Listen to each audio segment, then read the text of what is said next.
Алғашқы адамдардың қоршаған орта туралы ой-пікірлері. Құрметті оқушылар, бүгінгі сабағымызда жер бетінде алғаш діни сенімдердің қалай қалыптасқаны және соған байланысты ежелгі адамдардың табиғаттағы тылсым күштер мен дүниеден өткен ата-баба әруағына сыйыну дәстүрінің қалай пайда болғаны, сондай-ақ анимизм, тотемизм және фетишизм терминдерінің қандай мағына беретіні жөнінде толымдық түсінік аламыз.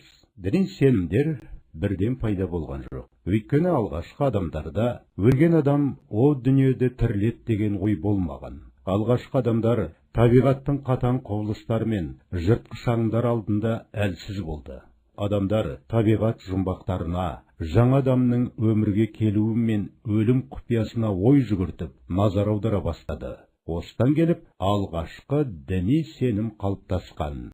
Дін жаратушы иеге, құдіретті күшке сенуден туындаған амал әрекет, іс-қимыл жиынтығы. Алғашқы адамдардың діни наным сенімдері әркелкі болған.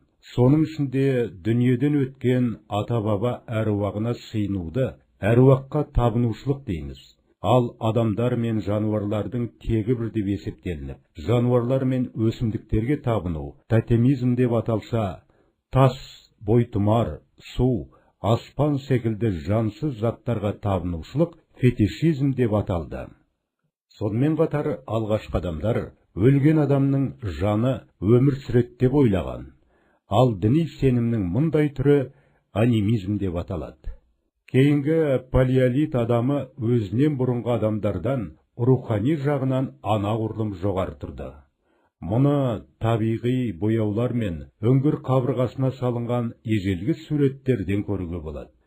Үңгір қабырғасы мен төбесінде жылқы, бизон, аң аулау көріністері және дәстүрлі би қимылдары бейнеленген. Сонымен қатар олар сүйектен адам мүсінін ойып жасай білді. Бұл кезде әсіресе рудың және тайпаның пірі болып саналатын әйел ана бейнесі кең тараған. Бұл адамдарға саз әуені де жат болмаған. Олар ұрып ойналатын аспаптар ырғағын сезіне білген. Қазба жұмыстары кезінде табылған жануарлардың бас сүйектерінің кей жерлері ойылып қалғанына қарағанда, мұны барабан есебінде қолданып, ортан жіліктермен ұрғылап, әуен шығарғанға ұқсайды.